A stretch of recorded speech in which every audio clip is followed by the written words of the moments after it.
Hey guys, John Polemy here, Actionable Intelligence. Today is Saturday, July 3rd, and this is the weekly market update. This video is a little bit late today. I was pretty busy.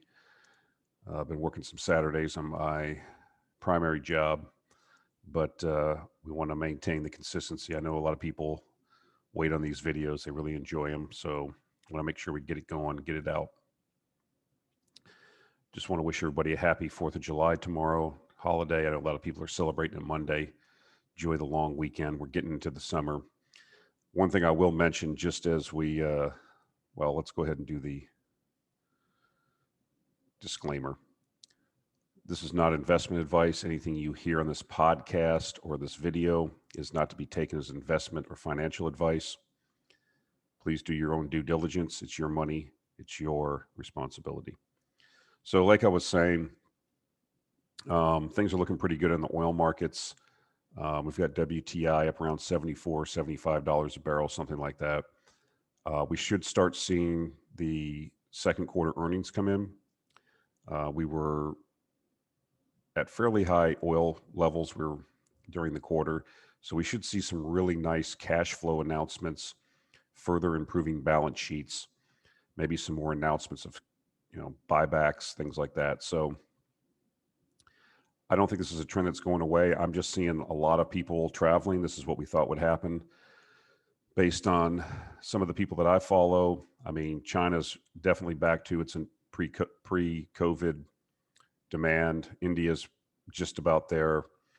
The whole Delta thing just kind of evaporated there. If you go and check the case count, it just collapsed. So things are going to start improving there. Things are going to improve in Europe. I just saw there was a deal made between Germany and the UK to allow travel between the countries. So most of your petrochemicals and gasoline and distillate supplies are improving.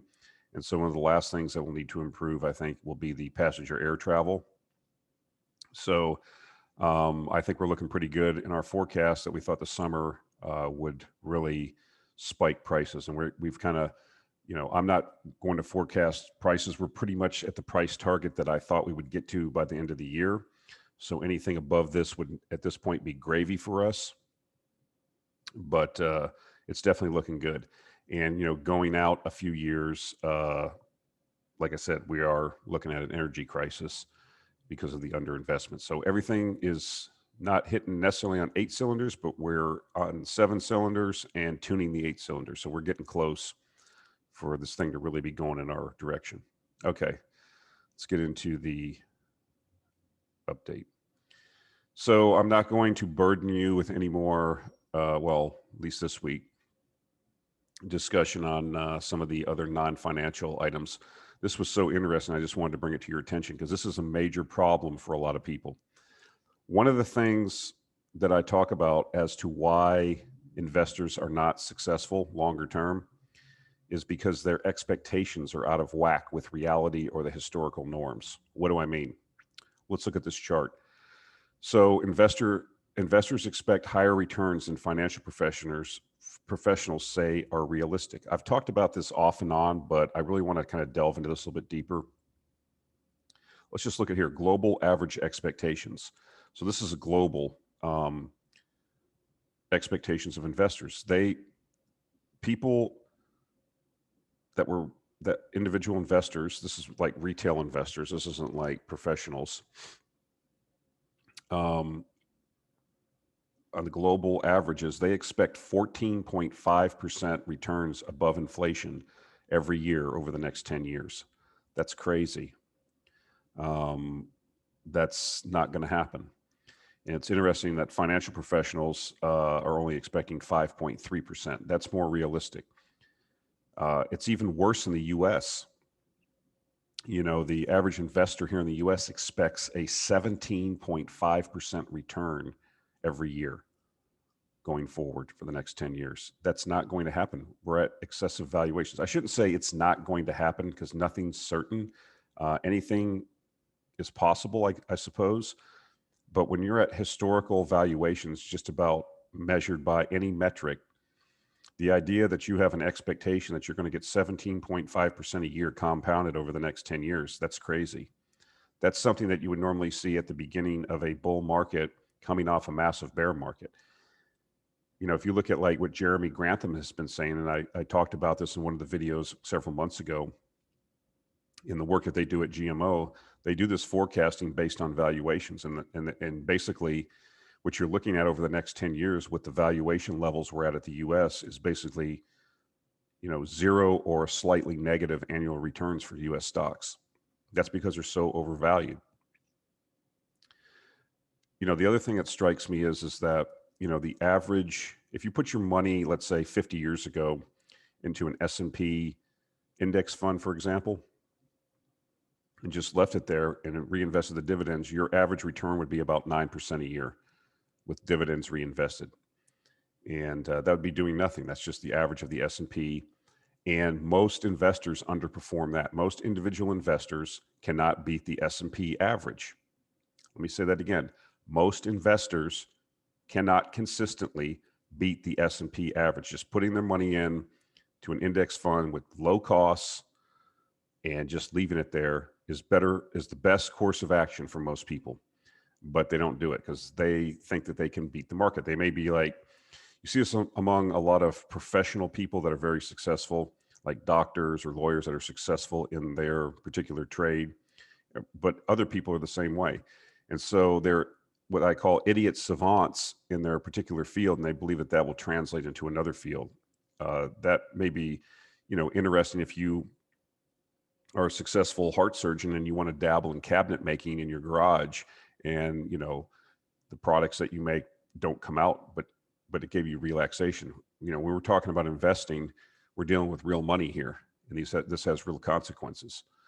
So, you know, let's extrapolate that even further. Let's go into this further. It's amusing to me that, and I used to be the same way. I used to have these unrealistic expectations. This is one of the major downfalls of a lot of investors, these unrealistic expectations. And like I said, I wasn't immune from that until I read history.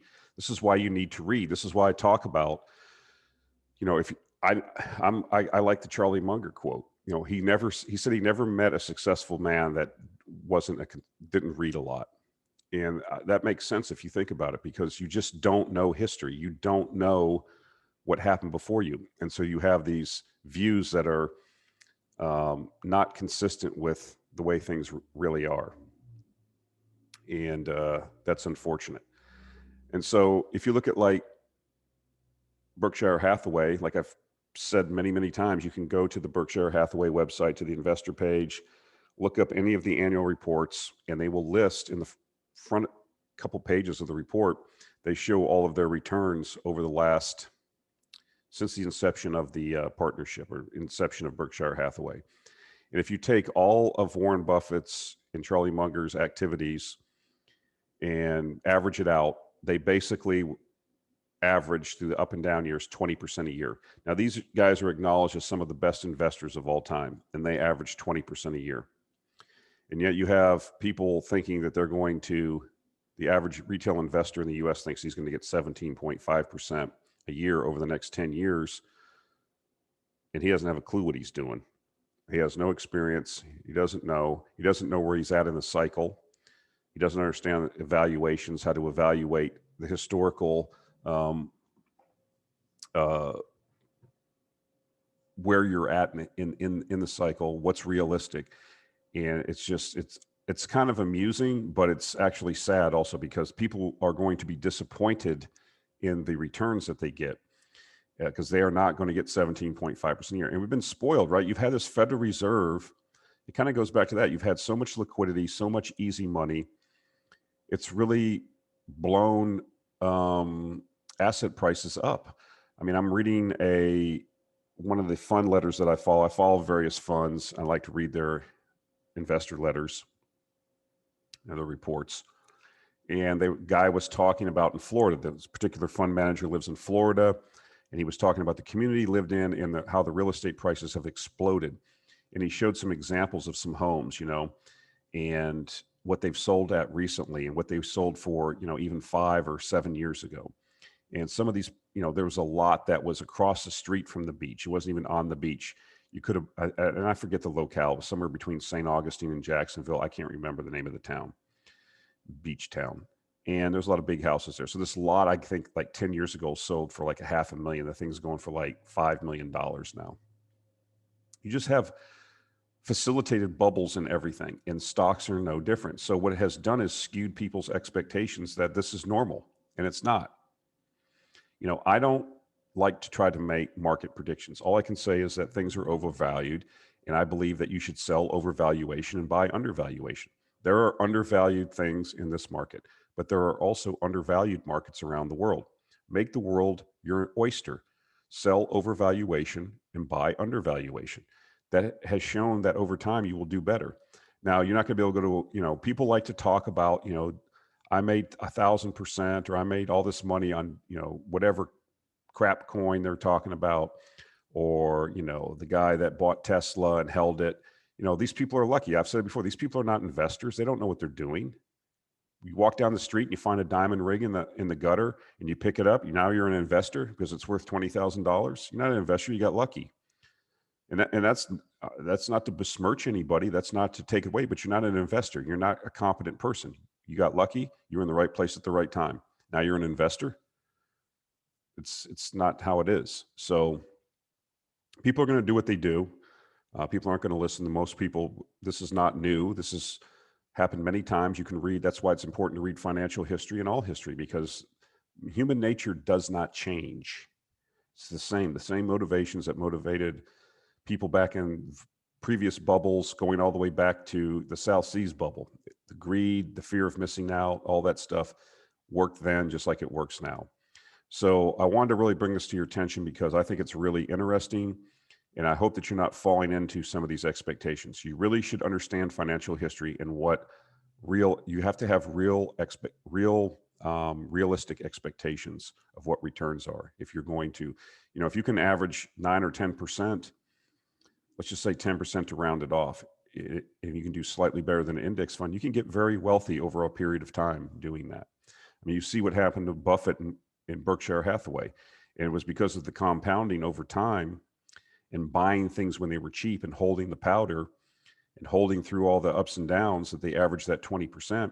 But when you compound at 20% for 40 plus years, you start talking about astronomical amounts of money. The problem is that people want to get rich fast. That's always been people's downfall when they get into investing. They want to get rich fast. You cannot do that. It's just people get lucky. Like I said, they find $1,000 bills in the gutter, or they find a diamond ring in the gutter, or they buy something and they happen to be in the middle of a liquidity Lollapalooza like we're in now with the Fed over the last decade or more, and they equate that with them being, like they know what they're doing. Don't make that mistake. Okay. So here's something else that I found interesting this week. ESG, the new money heist. The people on Wall Street that create these various ETFs and products, they're not doing it so you can make money. They don't care if you make money. If you make money, that's secondary to why they're doing this. They create products and they market them to you, to investors, so that they can get fees. They can get assets under management, cream off management fees, and all kinds of different other fees. And that's what they're in the business of doing, making the pool of capital that they control or that they're managing, I say that in italics, as big as possible, and then creaming off, a percent here and a 2% there. That's the game. That's the whole basis of money management. And so what do we have here? The new fad, the new zeitgeist, as I've said, the new fashionable thing to talk about is ESG. Let's get into it. All articles that I get these slides from, I try to put them in the show notes if you're interested in reading more or know where they came from.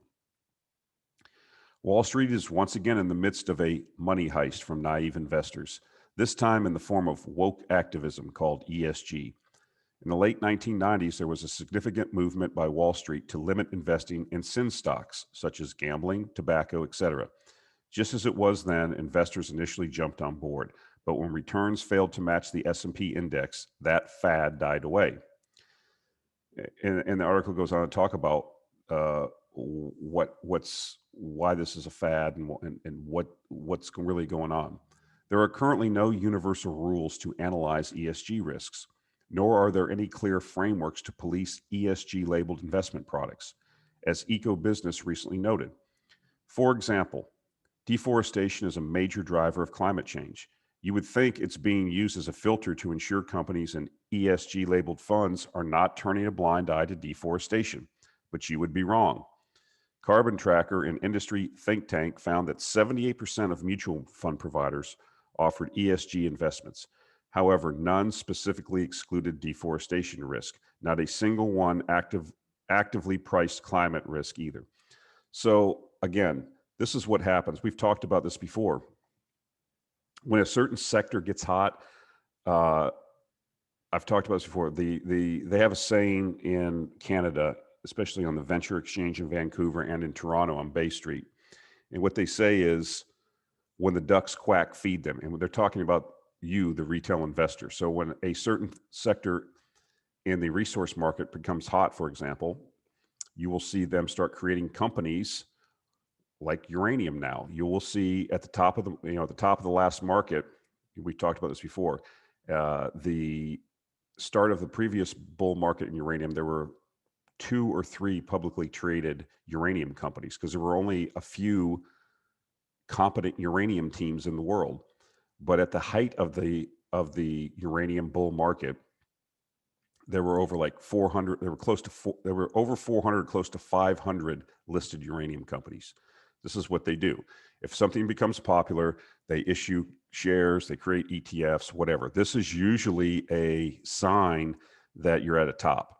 Conversely, if you want another indicator when you should buy, you will see that the fund companies will get rid of ETFs near the bottom of a market. Like there's no longer a shipping ETF. They got rid of it. They got rid of the coal ETF. Because why? There's no interest at them in the bottom. Nobody puts money at them in the bottom. When these things bottom out, no one's interested. Everybody's sold. So there's no pool of capital to cream fees off. So it's costs more to run the thing and there's no interest. So they close it down. And that's just another one of these indicators I used to determine when something is a buy. The coal ETF, I think, got closed like a year and a half or 2 years ago. That's when you should have been buying coal. And what are we seeing now? It came back. You had to sit on your leather duff and grind it out for a year and a half, 2 years. But, eventually these things turn. So they had a slide there that I wanted to show you. So you have 2 funds here. They gave an example. One is an S&P index fund, right? Because a lot of these companies you see are very big companies and they are in the S&P 500. The other one is an ESG fund. If you look at them closely, you will notice that they share the top 10 wholly the same with a few exceptions. So you're buying an ESG, I say that in italics, fund, but you're basically just buying an S&P index fund. Well, you can buy an S&P index fund from Vanguard for 3 basis points, very little low fees, almost zero. Why would you pay up to buy an S&P index fund that claims throws an ESG label on it? But that's how naive and stupid people are. And that's what Wall Street counts on. People being naive and stupid and creaming off fees, creaming off money from investors. That's what they're all about. That's why they exist. So I'll put a link to that article. You should read it. It's pretty interesting. And this will never stop. I mean, they're not going to stop these people. The SEC isn't going to get in there. Like I said, there's no angels at these, if the SEC was doing their job, why wouldn't they say, well, if you're going to claim you're an ESG, there should be a standard to compare it to. What does that really mean? Well, they get to quantify that. No one makes them quantify that. They just throw these labels on it and then people buy them and, they don't know what they're buying. The average person doesn't, spends more time, investigating what car they're going to buy than what stocks they buy. We know this. This is another reason why they fail. So I wanted to talk about this.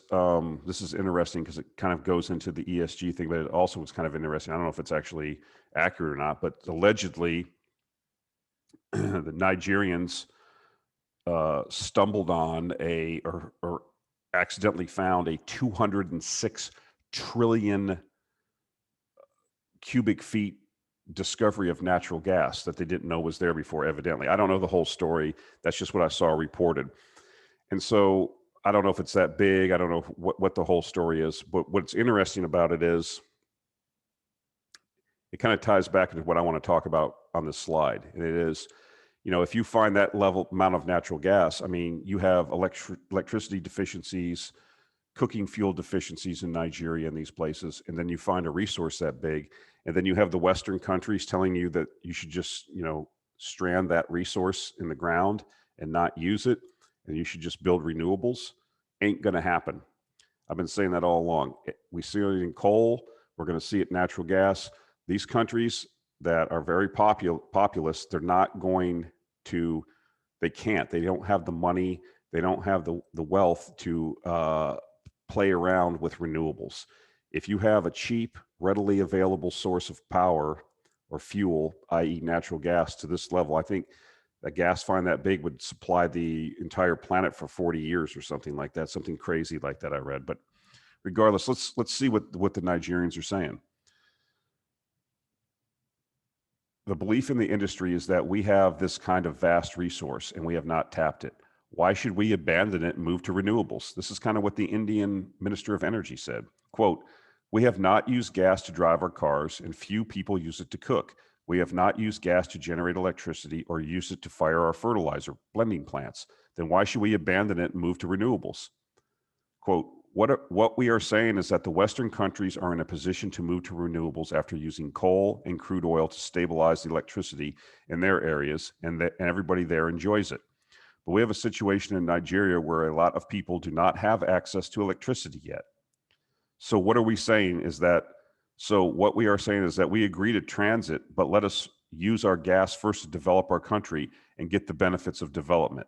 That point where everybody has electricity, then we can transit to renewable fuel. So this is what we've heard said before. These countries, look, you're not going to run a modern country on renewables. I mean, if you think that, you're just dumb at this point. I'm just going to say it. You're not going to run a lot. Yeah, you can run Costa Rica or Nicaragua or Denmark where they're importing stuff hydroelectric from Norway. Those are one-offs, so don't ankle bite. You're not going to run China or India or the United States on 100% renewables. It is never going to happen. It's not physically possible. You don't understand math and engineering if you make statements like that. And so the Nigerians are living in reality. Go look up on YouTube, Lagos, Nigeria. There's people that drive around into the areas. You see garbage all over the place. People don't have electricity. People use animal dung and wood and garbage to heat or to cook their food. I mean, if you haven't been to a third world country, you have no clue what you're talking about. And so if these people have this resource, why are you entitled to enjoy the benefits of the legacy of that fossil fuels provided, but they're not? They don't see it the way, you don't understand your argument that you're making if you're making that argument. And it's just that simple. Now, I guess if the Western people in the West said, we want you to stick that in place and we'll fund the entirety of your transition to renewables. There ain't enough money anywhere to do that. So what you're going to see is, the point I'm trying to make here is that there may be a transition. This is just another brick in the wall. Why ain't going to happen in any quick amount of time. These people need to develop. They want to develop. They have a mandate from their people to develop, and they're not going to go on, the record in their country and say, we have this resource that could basically fuel the entire planet for decades. And oh, by the way, we're going to abandon it because some neurotic white liberal woman in California doesn't think we should use it. It ain't going to happen. It's just that simple. Get used to it. If you don't believe me, fly over there and make your point and see what happens. Wanted to point this out. I follow a special service with commentary about crops, and I see all the weather stuff and the crop reports, and I'm getting more and more concerned about the food situation in the world. I've said this before, we have quite a bit, we've been spoiled by having quite a bit, of great growing conditions and high yields has been enabled by the warming that we have been in. But I believe that's going to change. And, I think that, we've seen now crop failures around the world. Some areas, are doing well. I think Ukraine, 10 years ago or 12 years ago, I think their grain crop was like 10 million bushels. They're going to probably crack 100 million bushels. So there are places where things are expanding. You're going to see, things happen. But right now you have massive drought going on in the Western United States. You have drought going on. You had droughts in Brazil this year. You had, we know what happened in China. They had too much rain. So the time of optimum growing conditions, we may be going through a period where we don't have optimum conditions, and we've been spoiled by that. And it's going to manifest itself in higher prices. So what we're seeing is, U.S. fertilizer requirements reach decade high. U.S. fertilizer requirements this year are poised to reach the highest in at least a decade on higher 2021 crop acreage estimates. At least 1.5 million acre increased in corn. And there was another, I'll put a link to it. So basically, as you bring more marginal land in to take advantage of the prices, because that's why it's very difficult to kind of trade these markets in agriculture successfully, because, in 1 year, it takes, a decade to bring on a mine. But, if you have, $15 to $16 soybeans, everybody's going to plant soybeans. If you have $7 to $8 corn, everybody's going to plant corn. They'll just dump more inputs into marginal land they have and try to extract more. What I'm trying to tell you is these things respond to price. And so fertilizer is another sector that has been decimated because of overcapacity that was put on it decades ago, and that's been worked off. And now we're in a situation where we're starting to see fertilizer prices go up, and we're starting to see probably, more need for more fertilizer. That's the point. Wanted to throw this up here, electricity disruptions this summer. This is from the EIA, that's a U.S. Energy Information Agency. It's a U.S. government. I'll put an article. There's a link to the article. I just want to pull this chart off. This is the U.S. energy emergency risk areas for this summer. And you can see that like California is very high risk, obviously, of blackouts and rolling, brownouts.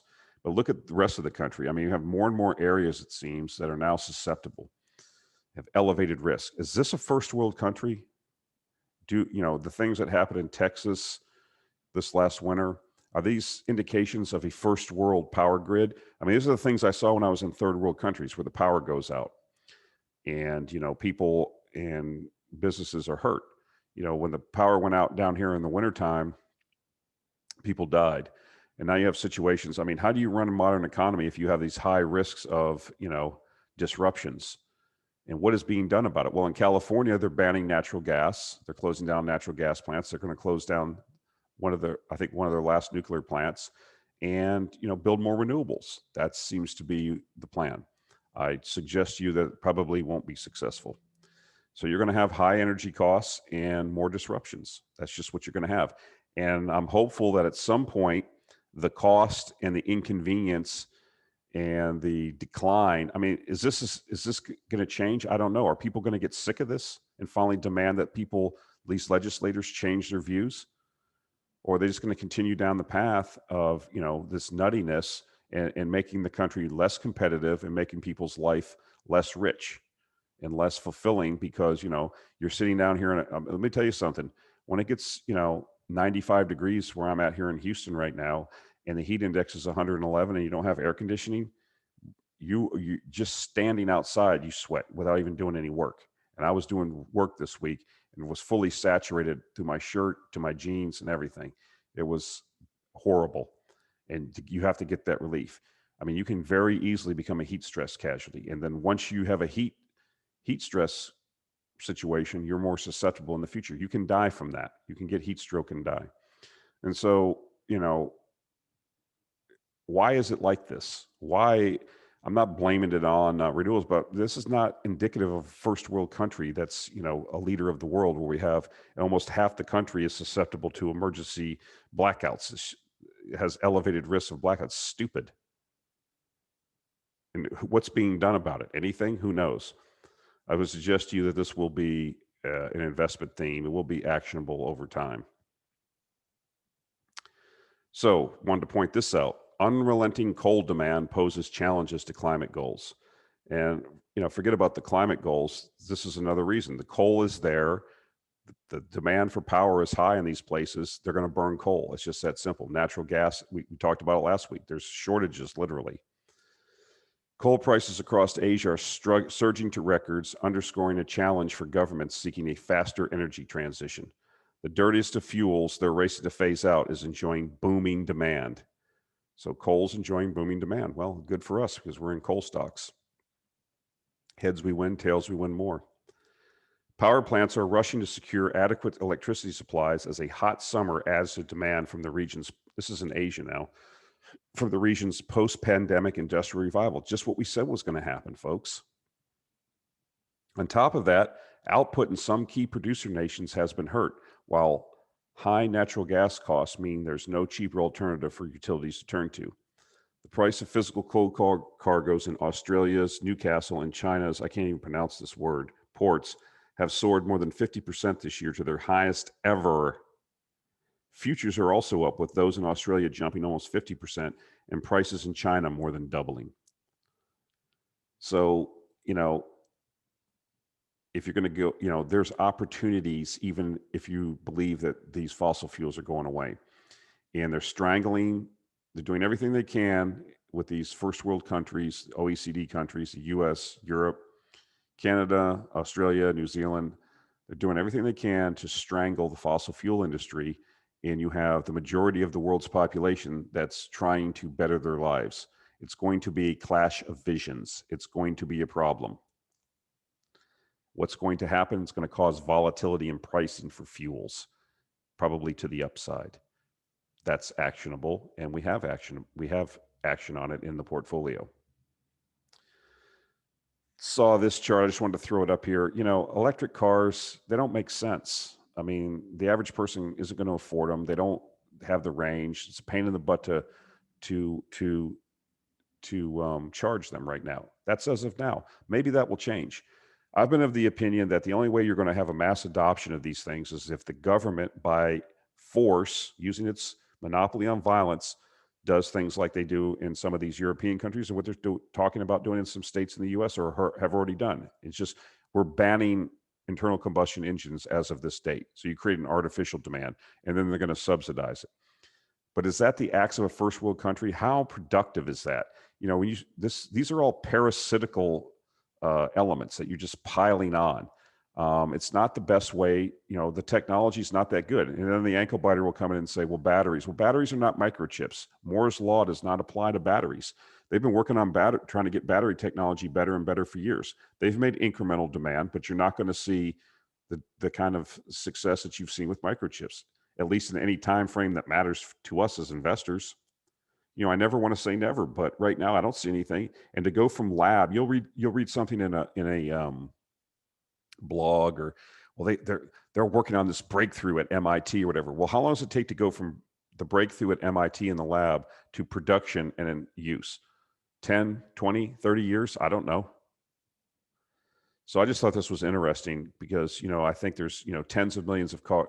I don't know how many cars a year are sold in the US, like 15 million, something like that, 12 or 15 million. This is what we're dealing with here. I mean, I wouldn't sell my oil stocks yet. I know some people might be getting sick of me talking about Uzbekistan and some of these other, but I've been asked, a lot of people have asked me, what else are you doing?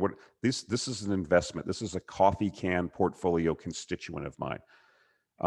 Just for an example, I got the report from the Uzbekistan fund, and it was, I believe, the 14th month and we've had positive results. Now, we were only up 0.5% the last month, but still 14-month streak is intact of positive gains in the fund. So, and the news, of course, continues to get better there. And I wanted to show you this article, which was in Forbes magazine. It only had like 1,500 views on the online Forbes magazine.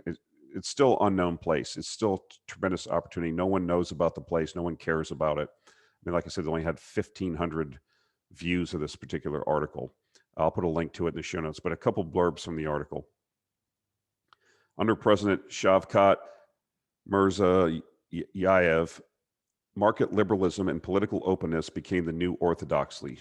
Slowly but surely, the economy started to privatize. Civil society reforms took root. Frontier market bond investors bought in. Private funds were created to capitalize on a country that, once historically isolated, now thinks it can leapfrog 30 years of the post-Soviet past. For many developing countries, follow the trajectory of transition from resources-based economy to a manufacturing, services, and high-tech powerhouses. In the past, the state had a chokehold on the economy, Soviet style. Currency wasn't convertible. All of this changed with a new president and government in 2016. Taxes were cut. A new currency regime took place that looked more like every other emerging market with an inflation targeting central bank. Uzbekistan is slated to sell fully or in part some 620 of the country's 2,500 state-owned companies per a 2020 executive order. Today, state-owned enterprises run 55% of Uzbekistan's economy compared to 11% here in the US. So the article is pretty long. It goes into some other things. Is it all Shangri-La? Is it all lollipops, ponies and little kids? No. They're ranking very high on the corruption index. They're not. They're not making a lot of progress there. They're trying to make changes, but that's a problem. But the president is up for election. He's running on this continuing of these policies that appear to be benefiting everybody. The reports that I get, the news that I follow, you can go on Telegram if you have a Telegram account, and there's a one of the brokerages there, Avesta Bank, I think it's called. I follow them, and every day you'll see the news. I mean, $250 million from the European Bank for Redevelopment for new transmission lines, 50 million investment from this Russian company to create these hypermarts, 200 million from the Kuwaiti investment fund for this. I mean, money is pouring into the place, and the place is on fire. And as long as these initiatives take place, this is what they want to do. They don't want to go through this thing like Singapore or Malaysia, where it took 30 years to go from backwater to this emerging market. They want to leapfrog that as fast as they can, and they're trying to do a high tech thing.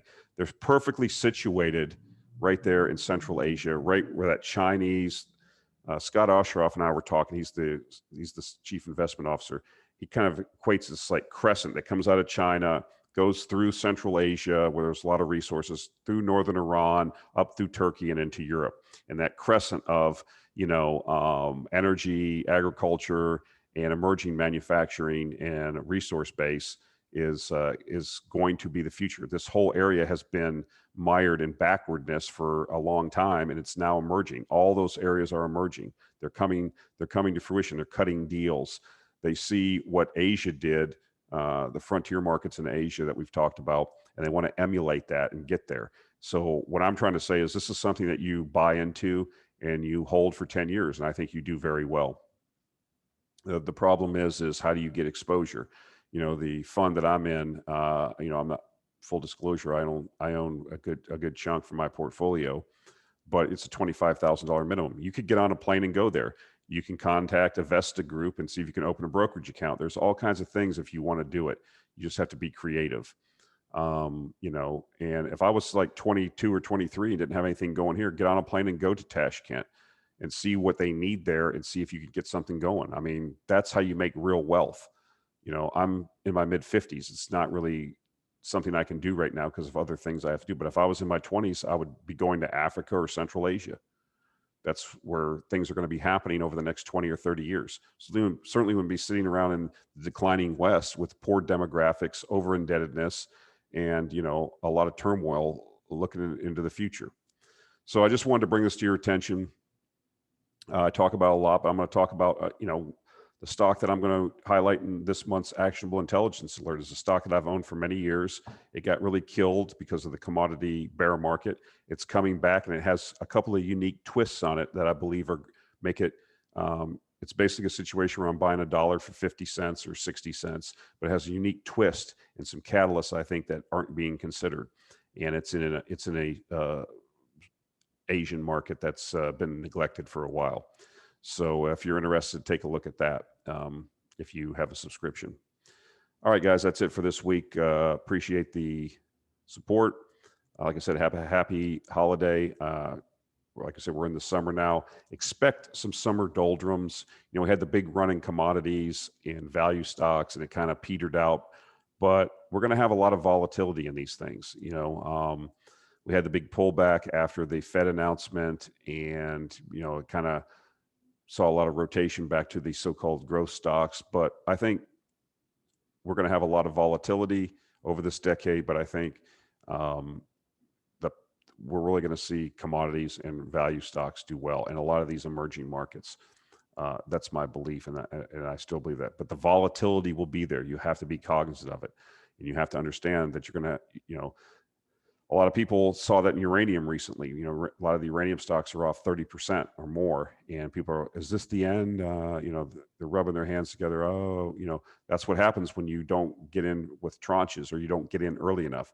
I'm in so early that, this is nothing. It's just, you're going to look back 10 years from now or 5 years from now after this bull market's over, this current bull market that we're in uranium stocks, and the current 30% or whatever decline, you won't even be able to hardly see it on the chart.